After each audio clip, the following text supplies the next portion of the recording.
Crianças, vou contar para vocês como tudo começou. Vamos falar sobre o descobrimento do Brasil.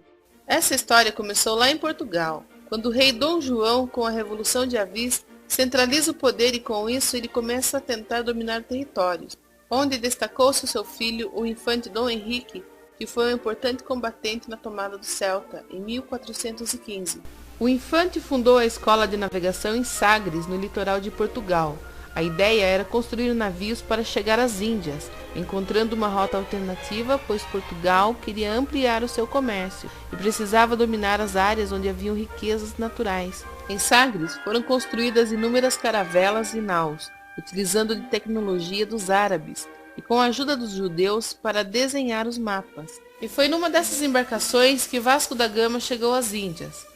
Após anos de estudos na costa africana, em 1498, a chegada de Vasco às Índias deram 600% de lucro à coroa portuguesa. Assim, ele planejou uma segunda viagem para as Índias e chamou o fidalgo Pedro Álvares Cabral para ser o capitão.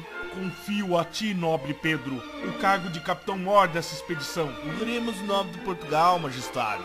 Coloco à tua disposição os melhores pilotos do reino. 10 naus, 3 caravelas e cerca de 1.500 homens. A expedição de Cabral saiu de Portugal no dia 9 de março de 1500. O objetivo era chegar às Índias, mas era preciso investigar uma área no ocidente que pertencesse a Portugal, segundo o Tratado de Tordesilhas.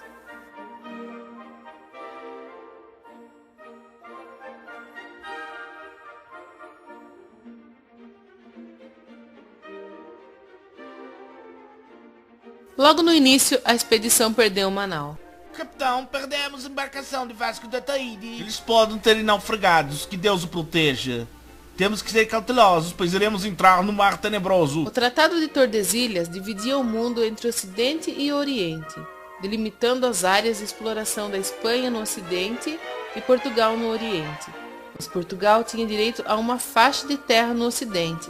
Assim, as embarcações seguiram e foram para o sul da Bahia. Nos dias 21 e 22 de abril, eles avistaram as terras, e ao aproximarem da costa, eles avistaram um monte. Como era Páscoa, Cabral nomeou o monte de Monte Pascoal.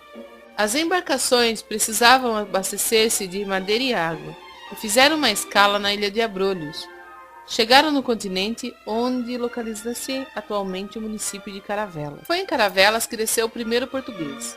Nicolau Coelho foi designado a fazer um reconhecimento das terras e foi ele que fez o primeiro contato com os indígenas. Nós viemos em paz. Poderia tomar um banho antes. Nicolau Coelho encontrou os tupinambás. No primeiro momento, os índios ficaram cautelosos. Alguns historiadores acreditam que era por causa do mau cheiro dos portugueses. Na Europa, era comum ficarem até 6 meses sem tomar banho. Eles acreditavam que a pele suja protegia de algumas doenças, como a peste negra. O resultado desse encontro virou um escândalo, pois Nicolau tirou seu barrete e deu ao índio. Em troca, o índio deu a ele um arco e flecha. No primeiro contato foi considerado amistoso, porém cauteloso. Durante a noite, uma tempestade caiu e danificou algumas embarcações. Era preciso procurar um porto seguro para suas naus. Assim, eles subiram para Porto Seguro. Em Porto Seguro, Afonso Lopes trouxe 2 nativos até a nau capitânia. Os indígenas foram submetidos a testes.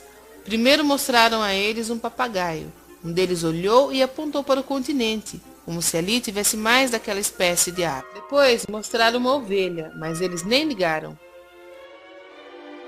Ao mostrarem uma galinha, os índios se assustaram.